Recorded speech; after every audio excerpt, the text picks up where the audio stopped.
Hello friends, आप सभी को हमारे यूट्यूब चैनल पर स्वागत है। तो अभी हम आपको कराने वाले हैं आज का जो आपका पुलिस एग्जाम का 25 अगस्त का जो हुआ है फर्स्ट शिफ्ट में, उसकी रीजनिंग का आंसर की हम लेकर आ चुके हैं। तो रीजनिंग का पोर्शन हम आपको कराने वाले हैं। हमारे यूट्यूब चैनल पर आपको हम बता दें कि सामान्य अध्ययन की भी आंसर की डाल दी गई है, साथ ही आपकी हिंदी की भी आंसर की डाल दी गई है, मैथ की भी डाल दी गई है। अब हम आपको रीजनिंग की आंसर की बता रहे हैं। तो चलिए हम स्टार्ट करते हैं। इसमें हमारा पहला क्वेश्चन रहेगा, पहला है कि प्रश्न चिन्ह के स्थान पर उत्तर आकृतियों में से उचित आकृति चुनिए। यानी कि इस क्वेश्चन का जो आपका करेक्ट आंसर रहेगा वो आपका ऑप्शन डी हो जाएगा। ठीक है, कौन सा आंसर रहेगा? ऑप्शन डी आपका करेक्ट आंसर हो जाएगा। नेक्स्ट क्वेश्चन है सेकंड आपका कि प्रश्न चिन्ह के स्थान पर उत्तर आकृतियों से उचित आकृति चुनिए। तो इस क्वेश्चन का जो आपका करेक्ट आंसर रहेगा सेकंड का, वो ऑप्शन बी हो जाएगा। जिसने भी ऑप्शन बी लगाया उसका एकदम करेक्ट आंसर है। ठीक है, नेक्स्ट है तीसरा क्वेश्चन कि पियानो संगीत के लिए तो साहित्य के लिए क्या है। यानी कि जो पियानो है वो संगीत के लिए है, तो साहित्य के लिए क्या होगा? तो तीसरे का जो आपका आंसर है साहित्य के लिए कविताएं होती हैं। ठीक है, तो ऑप्शन डी इस क्वेश्चन का करेक्ट आंसर हो जाएगा। नेक्स्ट क्वेश्चन पर चलेंगे। फोर्थ क्वेश्चन है कि सादृश्य पूरा कीजिए। यानी कि जो ऑटिटिस मीडिया है वो कान में यूज की जाती है, तो मोतियाबिंद कहाँ से संबंधित होगा? तो जो मोतियाबिंद है वो आपकी आंखों में होता है, तो ऑप्शन बी करेक्ट हो जाएगा।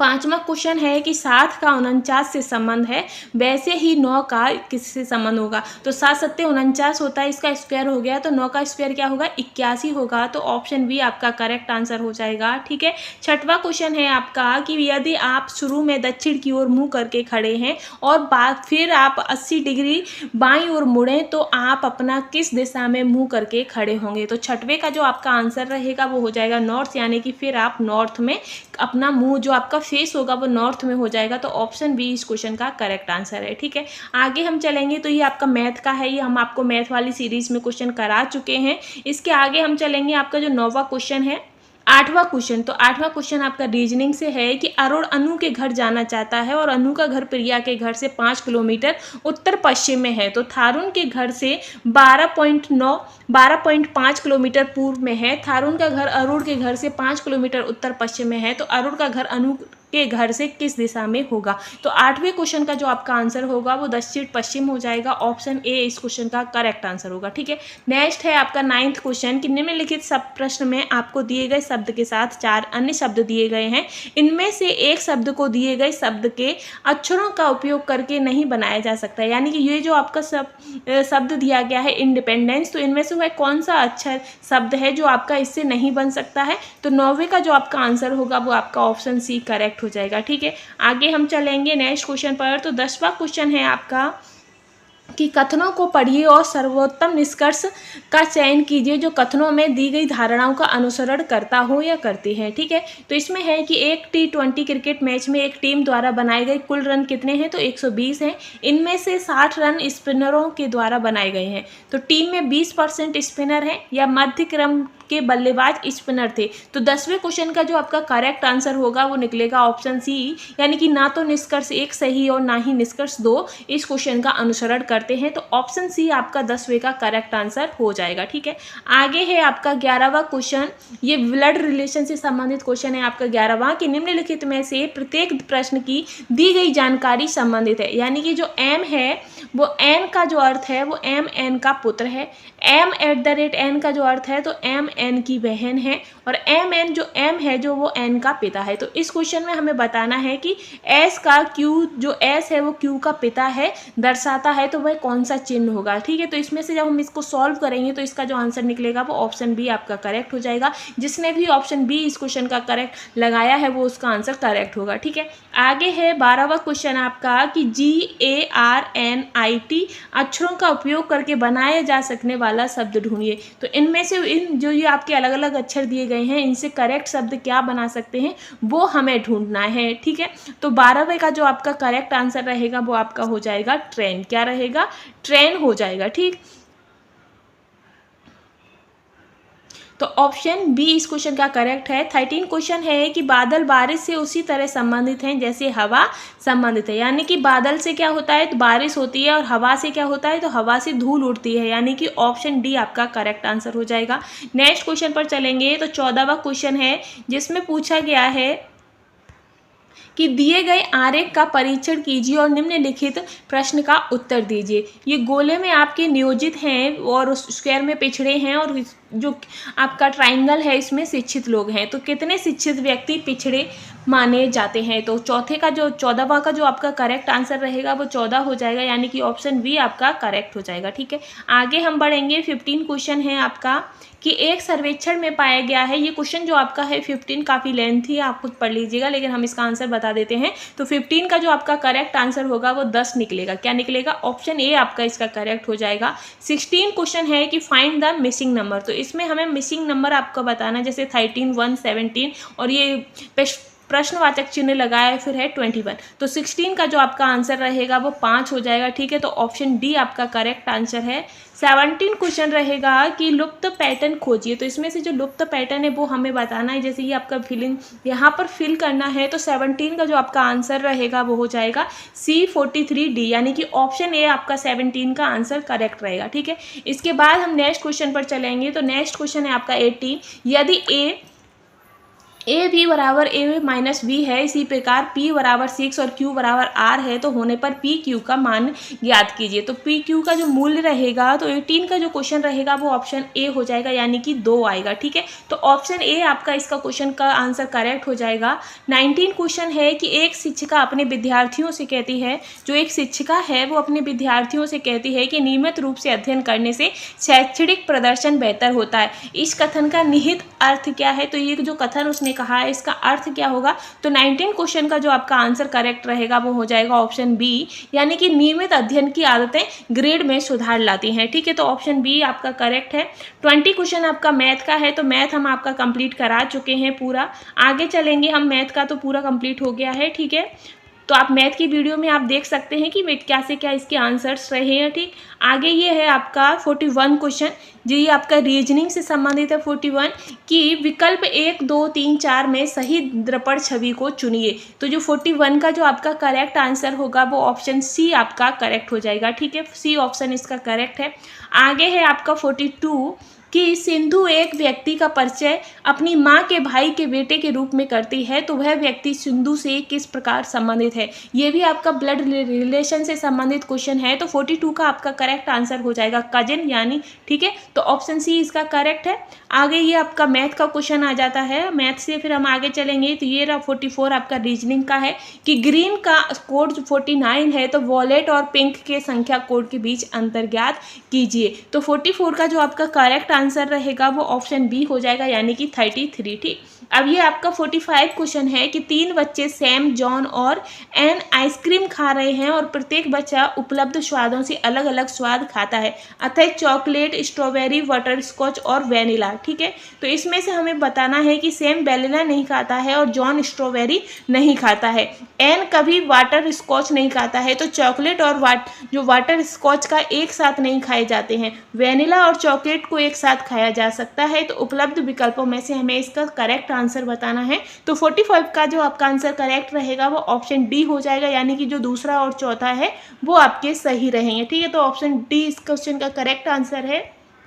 आगे हम बढ़ेंगे। तो आगे है आपका 46 क्वेश्चन कि वह आकृति चुनिए जिसमें प्रश्न चिन्ह, जो आपकी ये आकृति है वो आनी चाहिए, तो एक्स वाली किस में आएगी? तो जो 46 का जो आपका करेक्ट आंसर रहेगा वो ऑप्शन सी हो जाएगा, यानी कि चौथी वाली जो है ये ऐसी आपकी आकृति बनेगी। ठीक है, तो ऑप्शन सी इस क्वेश्चन का करेक्ट आंसर है। 47 है कि निम्नलिखित श्रृंखला में अगली संख्या ज्ञात कीजिए। तो 140, 120, 90 और 50 के बाद कौन सी संख्या आएगी? तो 47 का आंसर हो जाएगा आपका 0। क्या रहेगा? 0 हो जाएगा, तो ऑप्शन सी करेक्ट है। आगे हम बढ़ेंगे। 47 के बाद 48 क्वेश्चन है, जिसमें पूछा है कि श्रृंखला FJNR के बाद अगला पक्षर क्या आएगा? तो 48 का जो आपका आंसर रहेगा वो V आएगा। क्या आएगा? V। तो ऑप्शन ए आपका करेक्ट होता है। वहीं 49 है कि निम्नलिखित क्रम में आगे क्या आएगा? तो VCEG के बाद इस जो आपका खाली जगह है उसमें क्या आएगा? तो 49 का आंसर हो जाएगा आपका K। क्या रहेगा? K आएगा। ठीक है, तो ऑप्शन डी इस क्वेश्चन का करेक्ट आंसर रहेगा। 50 क्वेश्चन है आपका कि दी गई श्रृंखला में अगला ज्ञात कीजिए, यानी कि ये आएगा फिर ये, फिर तो ये खाली जगह पर क्या आएगा? तो इस जो 50 क्वेश्चन है उसका करेक्ट आंसर आपका हो जाएगा ऑप्शन ए। ठीक है, तो 50 का क्या है? ऑप्शन ए आपका करेक्ट हो जाएगा। नेक्स्ट क्वेश्चन है 51 की दी गई आकृति में त्रिभुजों की संख्या ज्ञात करनी है। इस आकृति में जो त्रिभुज बने हुए हैं तो उन त्रिभुजों की हमें संख्या ज्ञात करके बतानी है। तो इसमें जो आपके त्रिभुजों की संख्या होगी वो 20 होगी, तो ऑप्शन सी इस क्वेश्चन का करेक्ट आंसर हो जाएगा। ठीक है, अब ये एक आपका शतरंज की विरासत में कितने आयत होते हैं वो हमें बताना है। तो 52 का जो आपका करेक्ट आंसर रहेगा वो आपका हो जाएगा 1296, यानी कि ऑप्शन ए आपका करेक्ट हो जाएगा। ठीक है, 52 के बाद हम चलेंगे 53 क्वेश्चन है। ये जो आपका पूरा पैटर्न दिया गया है तो क्वेश्चन मार्क की जगह क्या आएगा, तो 53 की जगह जो आपका आंसर करेक्ट होगा वो ऑप्शन सी हो जाएगा। क्या, ऑप्शन सी हो जाएगा। ठीक है, आगे है आपका नेक्स्ट क्वेश्चन 54 में पूछा है कि नीचे दिए गए चित्रों का अध्ययन कीजिए। अध्ययन करके हमें बताना है कि इसके आगे अब कौन सा पैटर्न बनेगा, ये हमें बताना है। तो 54 का जो आपका करेक्ट आंसर होगा वो ऑप्शन ए हो जाएगा। क्या होगा, ऑप्शन ए आपका करेक्ट हो जाएगा। 55 क्वेश्चन है कि सादृश्य पूरा कीजिए। मछली जो सांस लेती है कहाँ से, तो गलफड़ों से लेती है, और मानव कहाँ से लेगा, तो फेफड़ों से। तो ऑप्शन बी इस क्वेश्चन का करेक्ट है। 56 क्वेश्चन है कि निम्नलिखित शब्दों के जो जोड़े हैं अर्थ में सबसे अलग कौन सा है, तो 56 का आपका आंसर हो जाएगा प्रारंभ और शुरू। तो प्रारंभ का अंत होता है ना कि शुरू, तो ऑप्शन डी आपका करेक्ट हो जाएगा। ठीक है, अब ये आपका 57 क्वेश्चन है, ये मैथ से संबंधित है, ये हम आपको करा चुके हैं। अब ये आपका हिंदी आ गया है। हम आगे चलेंगे, आपके जो रीजनिंग के जो जितने भी क्वेश्चन आपके बचे हैं वो से भी कंप्लीट कर लेते हैं। तो आगे आपका जो रहेगा रीजनिंग का 95 क्वेश्चन है कि श्रृंखला में अगली संख्या क्या होगी। तो 95 में जो आपका आंसर करेक्ट होगा वो ऑप्शन ए, यानी कि एक आएगी श्रृंखला में आगे संख्या। ठीक है, ऑप्शन ए करेक्ट है। 96 है कि 3 मित्र ए बी सी एक गोलाकार स्टेडियम के चारों ओर दौड़ना शुरू करते हैं और क्रमशः 24 सेकंड, 36 सेकंड और 30 सेकंड में एक चक्कर पूरा करते हैं। तो कितने मिनट बाद वे प्रारंभिक बिंदु पर फिर से मिलेंगे। तो 96 का जो करेक्ट आंसर रहेगा वो 6 मिनट हो जाएगा, यानी कि ऑप्शन बी इस क्वेश्चन का करेक्ट आंसर है। अब आएगा 97। तो 97 क्वेश्चन है कि एंटनी और वेट्टी की वर्तमान आयु क्या है। उनकी यदि आयु जो है वो अभी 8.9 के अनुपात में है और अब से 4 वर्ष बाद उनकी 9:10 के अनुपात में होगी। तो 97 का जो आपका करेक्ट आंसर हो जाएगा वो 32-36 हो जाएगा, यानी कि ऑप्शन बी करेक्ट है। तो ये मैथ से संबंधित क्वेश्चन था आपका। आगे है 98। तो ये भी आपका चार्ट ये आपके मैथ से संबंधित है, तो वही हम इसका करा चुके हैं। नेक्स्ट क्वेश्चन रहेगा इसी में आपका 100वां कि ये जो आपकी संख्या है कि m + n का अर्थ है कि m n की बहन है और m - n का अर्थ है कि जो m है वो n का भाई है और m = n का अर्थ है कि m n की बेटी है। तो ये जो आपके दिए गए हैं उसमें हमें बताना है कि जो x है वो y का मामा है, तो x का लिंग क्या होगा, यानी कि x जो है वो पुरुष है या महिला। तो 100 क्वेश्चन का जो आपका आंसर रहेगा वो ऑप्शन ए आपका करेक्ट आंसर हो जाएगा। ठीक है, आगे है आपका 101वां क्वेश्चन कि पी क्यू का भाई है जो आर की बहन है और जो एस है वो टी का भाई है और टी क्यू की माँ है। तो एस क्यू से किस प्रकार संबंधित है। तो 101 का आंसर रहेगा वो उसका चाचा से संबंधित है। तो ऑप्शन बी इस क्वेश्चन का करेक्ट आंसर हो जाएगा।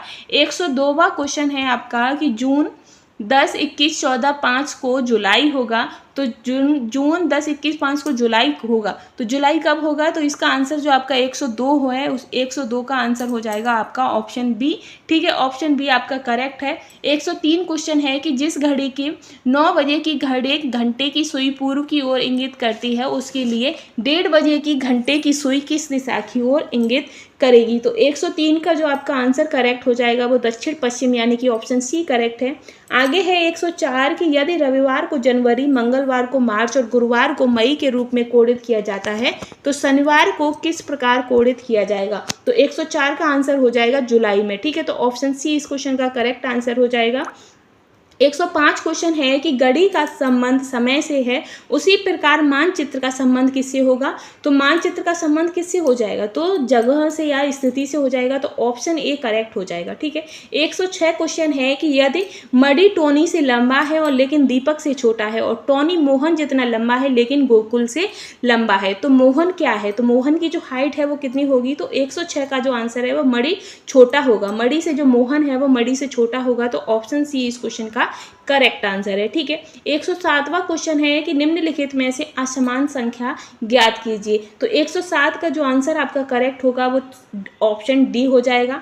108 क्वेश्चन है कि निम्नलिखित में से असमान संख्या ज्ञात कीजिए। तो 108 का भी आंसर आपका ऑप्शन डी करेक्ट है। ठीक है, 109 क्वेश्चन है कि प्रसिद्ध गणितज्ञ जो प्रथम 10 प्राकृतिक संख्याओं के योगफल की खोज के लिए जाने जाते हैं, तो कौन जाने जाते हैं? तो वो हैं आपके पाइथागोरस, यानी कि ऑप्शन डी आपका करेक्ट हो जाएगा। फिर है ये आपका 110वां क्वेश्चन है और 110वां का जो आंसर करेक्ट है वो आपका ऑप्शन बी हो जाएगा। 11वां क्वेश्चन है कि A B C D carrom का खेल खेल रहे हैं और ए बी सी डी साझेदार है। तो डी सी के बाईं ओर है, उसका मुंह पूर्व की ओर है, तो डी का मुंह किस ओर है? तो 111 का जो आपका आंसर रहेगा वो ऑप्शन ए हो जाएगा, यानी कि दक्षिण दिशा की ओर। 12वां क्वेश्चन है 112वां, जिसमें पूछा गया है कि निम्नलिखित श्रृंखला को ध्यानपूर्वक पढ़िए और नीचे दिए गए प्रश्न का जवाब दीजिए। यदि श्रृंखला का दूसरा भाग उलट दिया जाता है तो कितनी संख्याओं के बाद एक वर्ड आता है? तो 112 का जो आपका करेक्ट आंसर रहेगा वो ऑप्शन डी हो जाएगा। ठीक है, तो ये जो आपकी रीजनिंग की जो श्रृंखला थी वो हमने सारी कंप्लीट कर दी है। इसी के साथ आपका पूरा पेपर भी सॉल्व हो जाता है। तो आज के लिए बस इतना ही, और ऐसे ही कंटेंट के लिए चैनल के साथ बने रहिएगा। Thanks for watching.